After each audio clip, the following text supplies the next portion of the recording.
All right, and we are live. Hello, everybody. Welcome to another live stream. What you're looking at here is footage of a Russian nuclear submarine test launching an intercontinental ballistic missile. This is footage provided from the Russian Defense Ministry.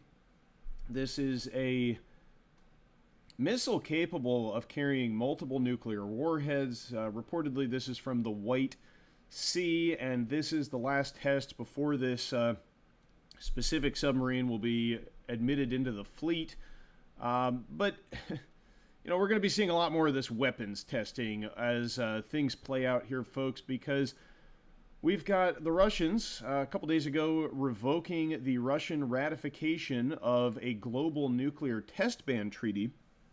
Now, they are telling us that there are not going to be any tests unless the U.S. starts nuclear tests up again. And, honestly, it wouldn't surprise me if we do see a test from some of these global nuclear powers. But perhaps more importantly, this is a very recent update from earlier today. Russia has formally pulled out of a treaty on conventional armed forces in Europe. And at the same time, NATO has frozen this treaty as well. This is a key post-Cold War treaty that was aimed to prevent large military buildups to avoid a land war from kicking off in Europe. Well, a land war has already kicked off in Europe, and now looks like the major players are just acknowledging that fact. Moscow says that the expansion of U.S.-led NATO had made the pact untenable. And, there's probably some truth to that. Again, NATO also basically pulling out of the treaty. I mean, it's funny, the Western media, they say Russia pulls out of it, NATO just freezes it. But, both sides here are posturing for a major escalation. And if you want further evidence that we are on a path towards World War III, I think that the cancellation of treaties that have been in place for decades and have helped stave off such an event are a pretty good sign, A lot of folks will debate and say, World War III hasn't started yet. These are just small regional conflicts. But keep in mind that in the past, when these world wars broke out, they were not called as such until, sometime after the fact. The First World War was just the Great War, of course, until we had the Second World War roll around. Then they got the monikers World War I and World War II. But certainly no one was calling them that when the conflicts were breaking out. In fact, a lot of times the belief is that these conflicts will not escalate, and then everybody's surprised when they do. And I think we are headed towards a major escalation. A little bit of a preview of what we're going to cover in today's video: the ongoing escalations in the Middle East and in Eastern Europe. We've also got some market action to discuss. We've got a credit report out from the New York Fed, the household credit report. So some pretty significant numbers there, although really not too shocking. Debts are on the way up. Delinquencies are too. As we head towards this global confrontation, the domestic economy not doing too well. So what better cover for our leaders to get us embroiled in a global conflict? The U.S. military asset buildup continuing in the Middle East. Of course, we've got the USS Dwight D. Eisenhower has now transited the Suez Canal and is headed to the Persian Gulf, where it's already there, very close to it. It was just revealed also that we've got this Ohio-class submarine accompanying it. And this might give you a preview of what we are about to witness in terms of the U.S. military utilizing its assets in the region. Let's take a look at what this submarine is capable of. So the Ohio-class submarine, most of them are actually configured to carry intercontinental ballistic missiles, but this is a report from Business Insider.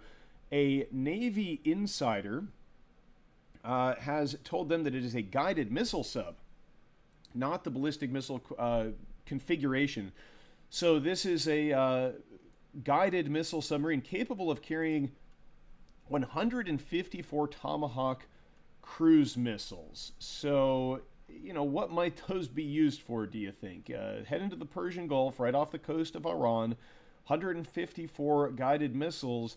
in a submarine, possibly some tipped with nuclear warheads.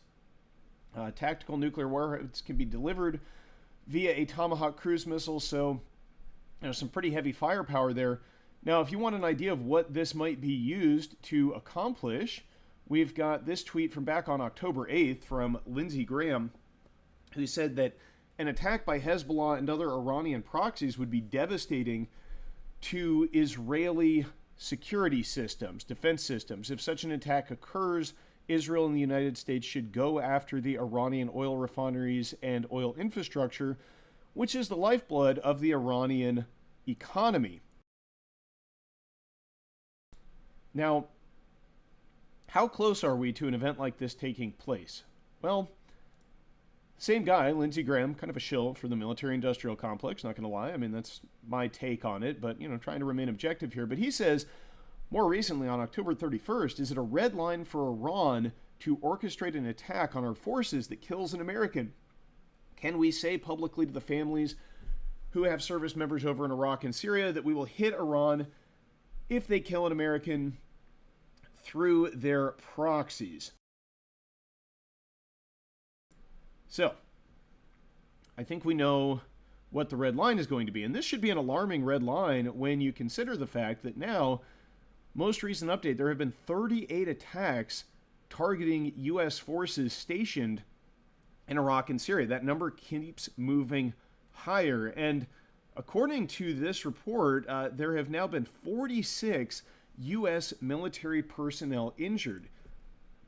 That is more than twice the number that was previously reported, and some of these have been a very close call.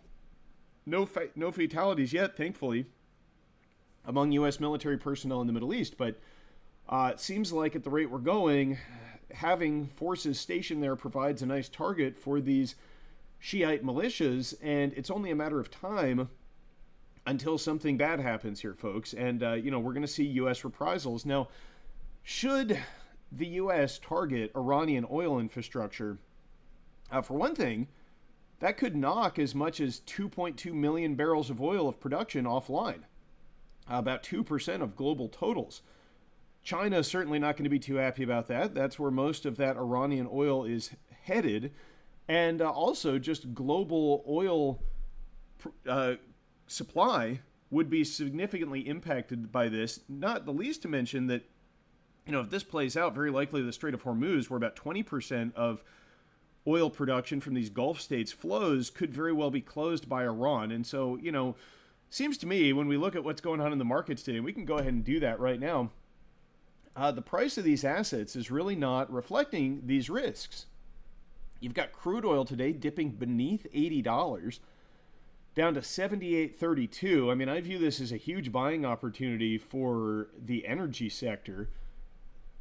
Now, someone here, Ryan, says in the chat, if war is breaking out and things are going bad, why is gold and silver going down? Okay, yeah, crude oil too. So let's talk about that. Let's talk about why these assets are headed lower today. Because, of course, gold and silver also in the red today. This is the December contract for gold, down to $1,970. Silver down to $22.62, about down more than 2% on the day. So, the price of the metals doesn't seem to be reflecting the amount of uncertainty.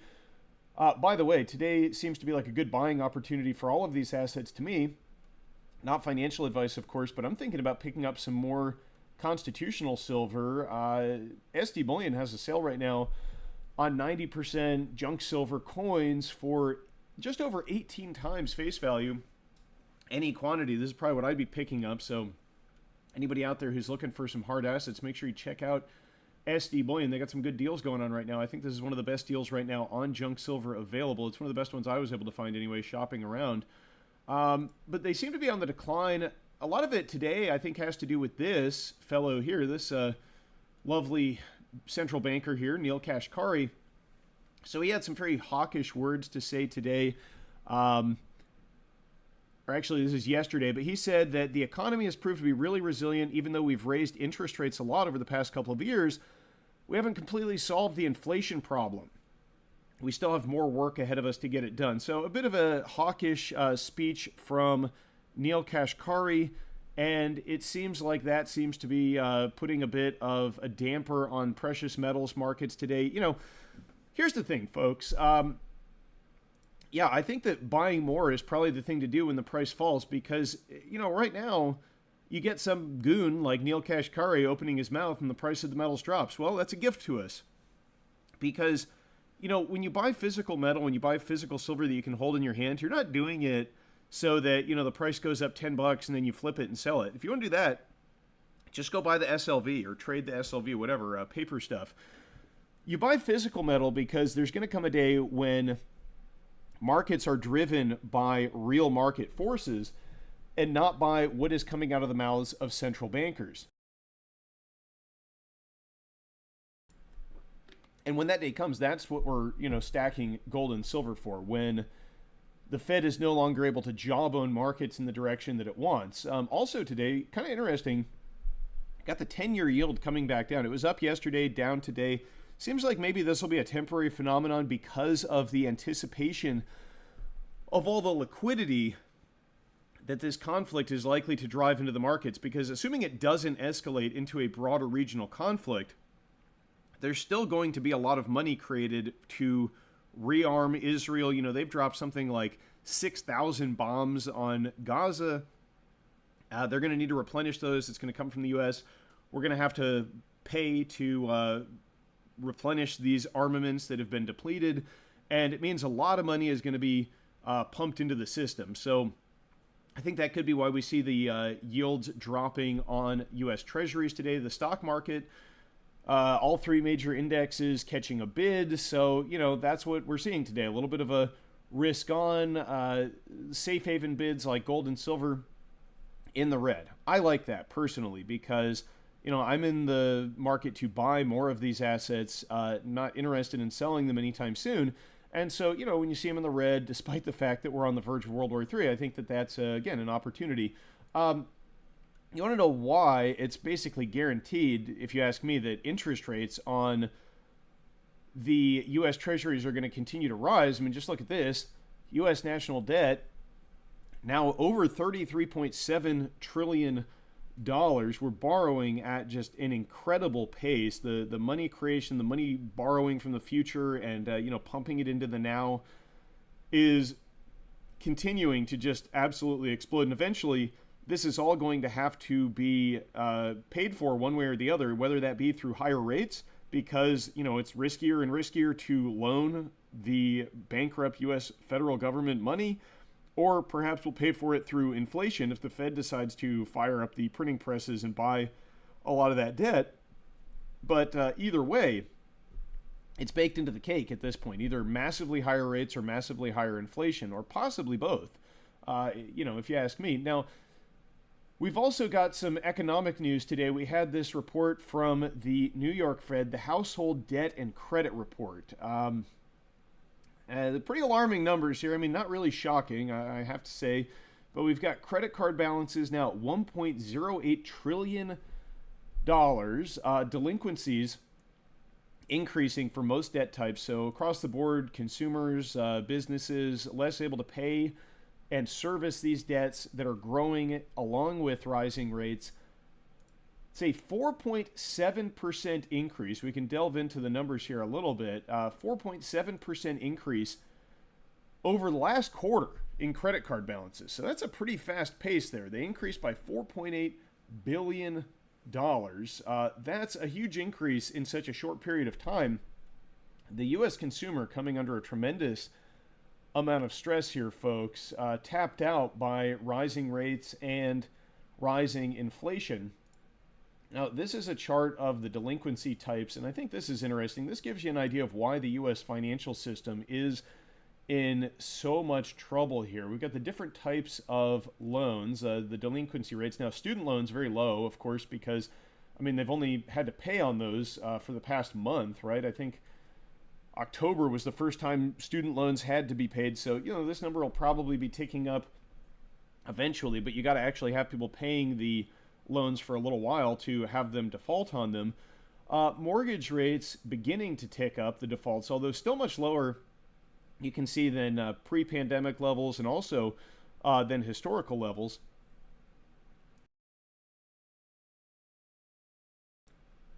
And then you've got a home equity revolving debt, also, still pretty low. But here are the two you really got to look at: the auto loan and the credit card debt. Delinquency rates are moving up pretty rapidly. And hey, do me a favor while we're on this slide. If you haven't smashed that like button yet, please do that. Consider subscribing to the channel. It's a great way to get this information out there and to help spread the word. But so we got auto loan rate, delinquency rates on the rise, credit card rates sharply spiking up, the delinquency rates. But look, we still haven't seen anything in terms of this financial crisis. I mean, look at how high delinquency rates got in the 2008, 2009 financial crisis. Very high indeed. And while we are seeing the trend beginning to tick up, this chart, I think, reveals to me that we are just at the very beginning of this financial crisis here in the U.S. And when these lines begin to accelerate, exponentially higher, that is when we are very likely to see more bailouts, whether that be for the consumer in the form of stimulus checks, whether that be for, too big to fail institutions, the banks who are having all this debt defaulted on. The banks are seeing defaults across the board, from consumers in the terms of credit card loans and auto loans. They are seeing defaults from commercial real estate contracts. Those are going to continue to fail moving forward here as rates move higher. And of course, the higher interest rates on bonds themselves are driving multi-billion-dollar losses, perhaps multi-trillion-dollar losses at these banks, because the portfolios of U.S. bonds that they're sitting on are losing a tremendous amount of value as rates move higher. So I think this is just a sign that investors, are getting a little bit ahead of themselves here by bidding down these assets such as crude oil, gold, and silver. I mean, they're really not paying attention at this point, but that's okay. That's a good thing for us stackers who want to be able to get these assets at lower prices. And that's what I intend to do. I intend to continue stacking, whether the price of silver goes up, down, or sideways. I'm going to be buying more of it as we edge closer to this global financial crisis and global war. But on days when they go down, that's great. I'll be buying even more when that happens, because I think that the writing is on the wall for where these things are ultimately headed. And again, I mean, look, the price of silver could go lower before it goes higher. Obviously, you don't stack silver for, a short-term flip, a short-term trade. This is insurance against a systemic financial collapse, an event which I think is becoming more and more likely by the day. But let me know what you think in the comments down below. Stay safe and happy stacking, everybody. Please don't forget to like, comment, and subscribe, and I will catch you next time. Smart Silver Stacker